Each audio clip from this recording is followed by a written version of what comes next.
Hong Kong, a new era of its stability, prosperity, and opportunity. I wrote on this platform in April 2021 that following the series of decisive actions by the central authorities to end a period of unprecedented chaos and political radicalization, Hong Kong would emerge stronger with the important messages in President Xi Jinping's address at the meeting celebrating the 25th anniversary of Hong Kong return to the motherland and the inauguration ceremony of the sixth term government of Hong Kong Special Administrative Region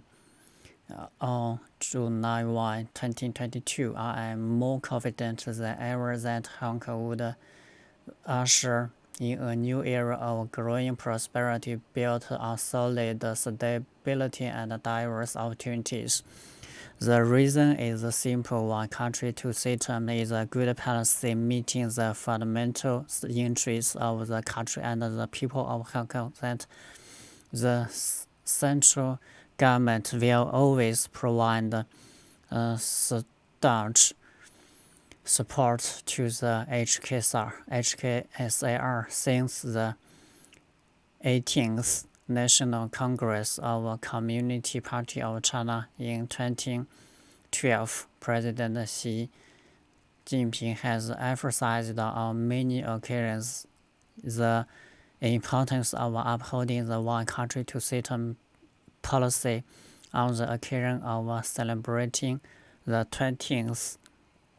anniversary of Hong Kong return to the motherland on July 1, 2017. President Xi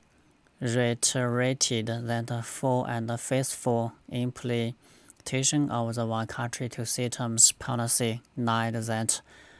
the heart of the success of this great initiative. It was imperative for all to have a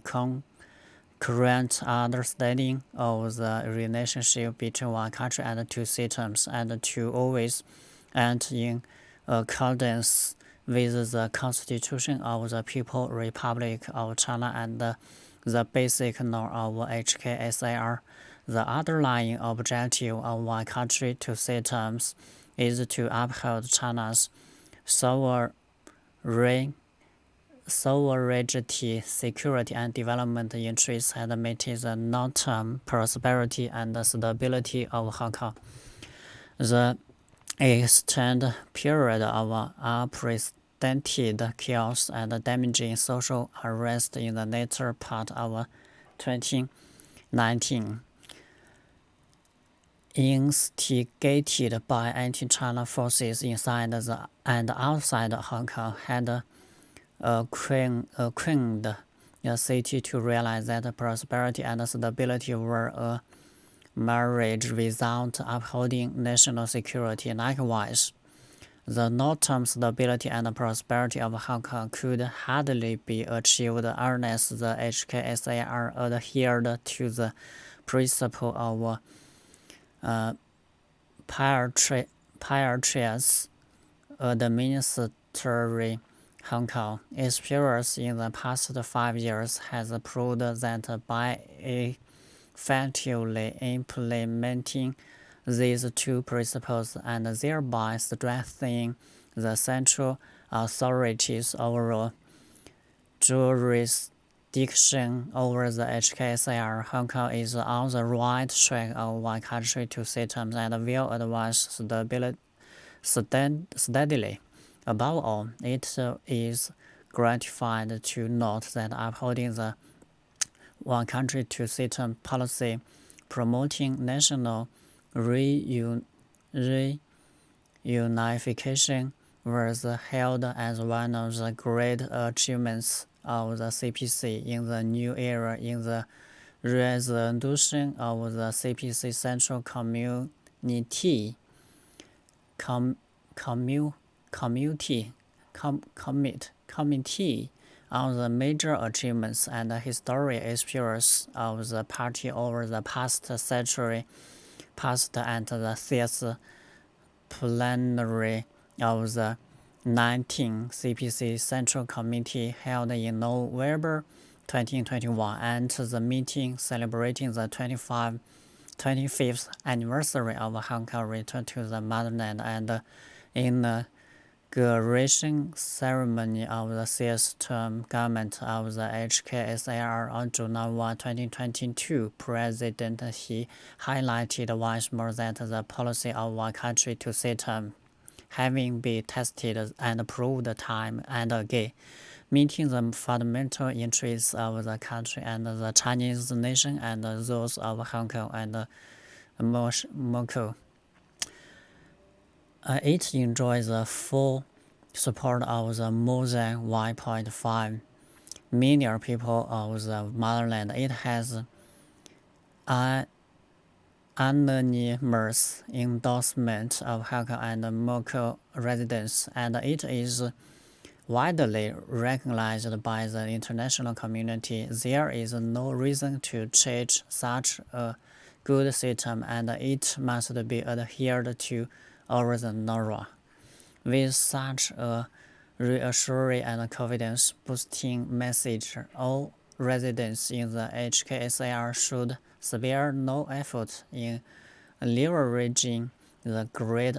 advantages of the two systems and bring Hong Kong to its new height. These unique advantages include the strong backing of the motherland, the well-established connectivity with the world, a free and open trading regime, a sound business environment, and its common law system, as well as ample management and professional expertise. Abundant opportunities for development could be found not only in the city's traditional economic pillars of financial, trade, transportation, but also in fast emerging sectors of innovation and technology, legal and arbitration services, as well as arts and culture. The HKSAR government's substantial investment in technology and culture has begun to bear fruit. The vast Nauru Cultural District is taking shape with the opening of two world-class museums, the M Plus and the Hong Kong Palace Museum in the last 12 months. The Hong Kong Science Park and Cyberport have nurtured several thousands of startups, including some highly successful unicorns. Hong Kong and Shenzhen are jointly developing a second science park near the border area, central two major blueprints, the NATO Tomorrow and the Northern Metropolis, will guide Hong Kong's special development to support economic growth and provide more housing for the people in the coming decades. At the meeting with delegations of Hong Kong and Macau in celebration of the 14th anniversary of the country reform and opening up on November 12, 2018, President Xi said that the policy of one country, two systems gave Hong Kong and Macau the biggest strength. China's reform and open up set the broadest stage for the two sides development, and natural strategies such as the Belt and Road Initiative and the Guangdong, Hong Kong, Macau Greater Bay Area presented residents of Hong Kong and Macau new and important opportunities. The stage is ready. Hong Kong shall seize those opportunities, and the CPC is about to hold its 20th National Congress, which will launch a new journey to realize the second centenary global and of turning China into a great modern socialist country and to advance towards the great goal of national renewal.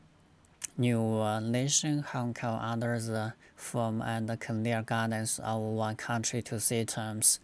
shall integrate into the overall development of the country and share the glory of a strong and prosperous motherland.